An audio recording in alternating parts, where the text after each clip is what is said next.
तो दोस्तों आज के इस वीडियो में हम द्रोणाचार्य एरियल आईपीओ के बारे में बात करने वाले हैं। तो इसका ग्रे मार्केट में काफ़ी ज़्यादा हमें डिमांड देखने को मिल रहा है और इसका अभी से ग्रे मार्केट प्रीमियम 1,44,000 का चल रहा है। तो आज के इस वीडियो में हम इसी आईपीओ के बारे में बात करने वाले हैं। तो चलिए सबसे पहले हम कंपनी को देखेंगे कि कंपनी क्या काम करती है और इसके फाइनेंशियल कैसे हैं, और उसके बाद जानेंगे कि आपको इस आईपीओ में अप्लाई करना चाहिए या फिर नहीं करना चाहिए। तो चलिए वीडियो को शुरू करते हैं। नमस्कार दोस्तों, आप सबका आपके अपने यूट्यूब चैनल इन्वेस्टिंग विद रेखा में बहुत बहुत स्वागत है। सबसे पहले बात कर लेते हैं आईपीओ के डिटेल्स के बारे में।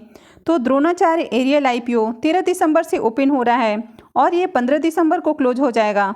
फेस वैल्यू 10 रुपये पर शेयर होने वाला है और आईपीओ में बुकिंग प्राइस 52 से 54 रुपये रखा गया है। आईपीओ का लॉट साइज 2000 शेयर्स का है, तो इसका मतलब है कि ये एक एसएमई आईपीओ है। तो यहाँ पर आपको मिनिमम 2000 शेयर्स के लिए ही अप्लाई करना होता है और आपको हमेशा कट ऑफ प्राइस के ऊपर अप्लाई करना है। और आईपीओ के इशू साइज की बात करें तो आईपीओ का इशू साइज 33 करोड़ 97 लाख का है और ये पूरा का पूरा आईपीओ फ्रेश इशू का होने वाला है। कंपनी की लिस्टिंग बीएसई और एसएमई पे होने वाली है। अब इस आईपीओ में क्यूआईबीज के लिए भी 50% का एलोकेशन रखा गया है। जनरली एसएमई आईपीओ में 50% एचएनआईज के लिए होता है और रेस्ट 50% रिटेलर्स के लिए होता है, लेकिन यहाँ पर क्यूआईबीज के लिए भी एलोकेशन दिया गया है। अब एचएनआईज की बात करें तो एचएनआईज के लिए 15% का एलोकेशन है और रिटेलर्स के लिए 35% का एलोकेशन रखा गया है। तो आईपीओ का अलॉटमेंट 20 दिसंबर को होने वाला है और रिफंड डेट 21 दिसंबर है। जिनको भी आईपीओ की अलॉटमेंट मिलती है तो शेयर उनके डीमेट अकाउंट में 22 दिसंबर को क्रेडिट होंगे और आईपीओ की लिस्टिंग 23 दिसंबर को होने वाली है। अब कंपनी के बिजनेस की बात करें तो कंपनी 2017 में इनकॉर्पोरेट हुई थी और यह देश की पहली ड्रोन स्टार्टअप कंपनी है। अब ये कंपनी जैसे ही ग्रे मार्केट में ओपन हुई है तो इसके प्रीमियम आसमान छूने लगे हैं। अब कारण है कि इसका जो नाम है वो बड़े बड़े इन्वेस्टर से जोड़ा जा रहा है, जैसे कि दिग्गज इन्वेस्टर शंकर शर्मा की बात करें, इसके अलावा एमएस राव की बात करें जो कि पहले Bill and Gates Melinda foundation और आईटीसी के ई चौपाल से जुड़े रहे हैं। तो इन बड़े बड़े इन्वेस्टर्स ने भी इसमें अपना पैसा लगाया है, साथ ही कुछ एंजल इन्वेस्टर्स ने भी इसमें इन्वेस्ट किया है। तो यहाँ पर कंपनी का नाम बड़े बड़े इन्वेस्टर्स और एंजल इन्वेस्टर्स से जोड़ा जा रहा है, तो इसकी वजह से इसकी ग्रे मार्केट में काफ़ी अच्छी डिमांड देखने को मिल रही है। तो शंकर शर्मा ने जहाँ जहाँ भी इन्वेस्टमेंट की है तो उन कंपनियों ने काफ़ी अच्छा रिटर्न बना कर दिया है, तो इसकी वजह से भी इसकी हमें डिमांड काफ़ी ज़्यादा देखने को मिल रही है। अब कंपनी के कुछ अचीवमेंट की बात करें तो ये जो द्रोणाचार्य एरियल इन्वेंशंस हैं तो ये रिमोट पायलट ट्रेनिंग ऑर्गेनाइजेशंस यानी कि आरपीटीओ का लाइसेंस पाने वाली शुरुआती प्राइवेट कंपनियों में से एक है। साथ ही कंपनी ने मार्च 2022 में 180 से ज़्यादा ड्रोन पायलट्स को कोचिंग दी है।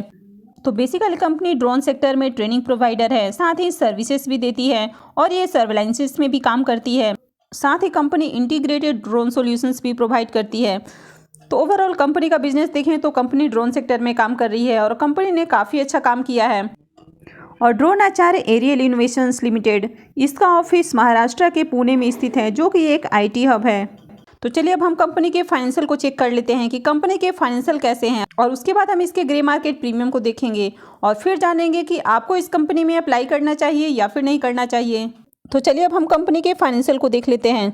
तो अगर कंपनी के फाइनेंशियल को देखें तो सबसे पहले इसके टोटल एसेट पे नज़र डालें तो कंपनी के टोटल एसेट में काफ़ी अच्छी हमें ग्रोथ देखने को मिल रही है। और अगर रेवेन्यू की बात करें तो जहां 2021 में इसका रेवेन्यू न के बराबर था तो वो फाइनेंशियल 22 में, और अभी इसके फाइनेंशियल 23 के एक क्वार्टर की बात करें तो यहाँ पर काफ़ी अच्छी ग्रोथ है। और कंपनी के प्रॉफिट की बात करें तो फाइनेंशियल 20 में कंपनी करीब 2 लाख के लॉस में है, जो कि 21 में बढ़ के हो जाता है करीब 15 लाख का। और फाइनेंशियल 22 में कंपनी अच्छा खासा रिकवर करती है और ये करीब 40.5 लाख से ऊपर हमें प्रॉफिट में देखने को मिल रही है। और फाइनेंशियल 23 के एक क्वार्टर में देखें तो अभी कंपनी 72 लाख के प्रॉफिट में है। अब इसके नेटवर्थ की बात करें तो यहाँ भी काफ़ी अच्छी हमें ग्रोथ देखने को मिल रही है। वहीं अगर कंपनी के ऊपर कर्जे की बात करें तो जहाँ फाइनेंशियल 20 में कंपनी के ऊपर करीब 82,000 का कर्ज था, वो फाइनेंशियल 21 में बढ़ के 1,27,000 का हो जाता है। और फाइनेंशियल 22 में कंपनी के ऊपर करीब 46,25,000 का हमें कर्ज देखने को मिल रहा है। और फाइनेंशियल 23 में एक क्वार्टर तक की बात करें तो कंपनी अपने पूरे कर्जों का भुगतान कर चुकी है और कंपनी के ऊपर मात्र यहाँ पर 1 लाख का हमें कर्ज देखने को मिल रहा है। तो यहाँ पर कंपनी के अगर ओवरऑल फाइनेंशियल की बात करें तो कंपनी के फाइनेंशियल तो आउटस्टैंडिंग देखने को मिल रहे हैं। तो जहाँ फाइनेंशियल 2021 में कंपनी लॉस में थी तो उसके बाद से इसने काफ़ी अच्छा कमबैक किया है और ये कंपनी अभी प्रॉफिट में है। साथ ही कंपनी अपने कर्जों को भी ऑलमोस्ट खत्म कर चुकी है और देखा जाए तो कंपनी डेट फ्री है। अब आईपीओ के ऑब्जेक्टिव ऑफ इशू की बात करें तो इसका पहला ऑब्जेक्टिव हो जाता है purchase of drone and other accessories और सेकेंड हो जाता है जनरल कॉर्पोरेट एक्सपेंसेस। अब आईपीओ में लॉट साइज की बात करें तो अगर आप रिटेल पोर्शन से अप्लाई करते हैं तो आपको अपने एक डीमेट अकाउंट से सिर्फ और सिर्फ एक ही एप्लीकेशन लगाना है। तो यहाँ पर आप मिनिमम और मैक्सिमम सिर्फ एक लॉट के लिए अप्लाई कर सकते हैं, जहाँ पर आपको 2000 शेयर्स के लिए अप्लाई करना होगा और आपका इन्वेस्टमेंट अमाउंट हो जाएगा 1,08,000 रुपये। वहीं पर अगर आप स्मॉल एच कैटेगरी से अप्लाई करते हैं तो यहाँ पर आप मिनिमम 2 लॉट्स के लिए अप्लाई कर सकते हैं और यहाँ पर आप 4000 शेयर्स के लिए अप्लाई कर सकते हैं और इन्वेस्टमेंट अमाउंट 2,16,000 रुपये हो जाएगा। तो अभी कंपनी के प्रमोटर्स के पास 38.23% की होल्डिंग है और आईपीओ आने के बाद कंपनी के प्रमोटर्स के पास 28.21% की होल्डिंग बचेगी। अब ड्रोन एचआर एरियल आईपीओ के ग्रे मार्केट प्रीमियम की बात करें तो जैसा कि आपने पहले भी देख लिया कि आईपीओ में जो बुकिंग प्राइस है वो 54 रुपये है और लॉट साइज 2000 शेयर्स का है। तो यहाँ पर आपको 1,08,000 रुपये का इन्वेस्टमेंट करना होगा। और अभी इसके ग्रे मार्केट प्रीमियम की बात करें तो इसका ग्रे मार्केट में प्रीमियम काफ़ी हाई प्राइस पे ट्रेड कर रहा है और इसका प्रीमियम 67 से 72 रुपीज़ पे ट्रेड कर रहा है। और आईपीओ में जो लॉट साइज है वो है 2000 शेयर्स का। तो इसका मतलब है कि इस आईपीओ में आपको एक लॉट से करीब 1,44,000 रुपये का आपको प्रॉफिट देखने को मिल सकता है। और अगर इसके प्रीमियम को हम परसेंटेज वाइज कैलकुलेट करें तो अभी जो इसका करंट प्रीमियम है वो करीब 133% पे ट्रेड कर रहा है। तो इसका मतलब है कि इस आईपीओ से आपको काफ़ी बढ़िया पैसा देखने को मिल सकता है। तो अगर आप इस सेमी आईपीओ में अप्लाई कर रहे हैं तो वैसे भी आपको कंपनी के बारे में ज़्यादा नहीं सोचना है, आपको बस कंपनी के थोड़े बहुत फंडामेंटल्स देखने हैं और इसकी ग्रे मार्केट में डिमांड देखनी होती है। तो इस कंपनी के फंडामेंटल्स के साथ साथ कंपनी के फाइनेंशियल भी काफ़ी अच्छे हैं और ग्रे मार्केट में इसकी हमें ज़बरदस्त डिमांड दिखने को मिल रही है। तो इस आईपीओ में लिस्टिंग गेन के लिए ज़रूर अप्लाई किया जा सकता है और इससे आपको काफ़ी अच्छा प्रॉफिट देखने को मिल सकता है। तो एसएमई आईपीओ में सिर्फ लिस्टिंग गेन के लिए ही अप्लाई करना चाहिए।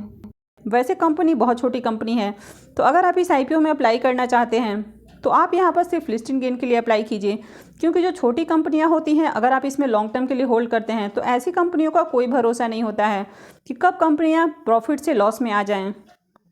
साथ ही इस आईपीओ से बड़े बड़े इन्वेस्टर्स और एंजल इन्वेस्टर्स का नाम भी जुड़ा हुआ है। तो इस आईपीओ में काफ़ी अच्छा पैसा बन सकता है। तो आप इस आईपीओ में लिस्टिंग गेन के लिए ज़रूर अप्लाई कर सकते हैं। वैसे एसएमई आईपीओ में अलॉटमेंट मिलना काफ़ी मुश्किल होता है, लेकिन अगर आप अलग अलग डीमेट अकाउंट से अप्लाई करते हैं तो यहाँ पर आपको पैसे भी थोड़ा ज़्यादा इन्वेस्ट करने होते हैं। लेकिन अगर आपको आईपीओ की अलॉटमेंट मिल जाती है तो फिर आपके सारे लॉस रिकवर हो सकते हैं, क्योंकि ये आईपीओ काफ़ी अच्छा रिटर्न बना कर देते हैं। अब बहुत सारे लोगों का डर होता है कि एसएमई आईपीओ को कैसे बेचें, और बहुत बार होता है कि ये कंपनियां काफ़ी छोटी होती हैं तो इनमें सर्किट भी लग जाता है, तो इसकी वजह से बहुत सारे लोग इसमें प्रॉफिट बुकिंग नहीं कर पाते हैं। तो अगर आप आईपीओ में अप्लाई करते हैं और आपको इसकी अलॉटमेंट मिलती है तो आप इसको प्री ओपन मार्केट में सेल करके आपको जो भी प्रॉफिट होता है तो उसको लेके आप फटाफट इससे एग्जिट कर सकते हैं। तो दोस्तों आई होप कि आपको ये वीडियो अच्छी लगी होगी। अगर आपको वीडियो अच्छी लगी है तो वीडियो को ज़रूर लाइक कर दें। आपका एक लाइक मेरा मोटिवेशन बढ़ा देता है, तो आप वीडियो को ज़रूर लाइक करें। और अगर आपने अब तक चैनल को सब्सक्राइब नहीं किया है तो प्लीज़ सबसे पहले चैनल को सब्सक्राइब कर लें। और वीडियो को अंत तक देखने के लिए आप सबका बहुत बहुत धन्यवाद।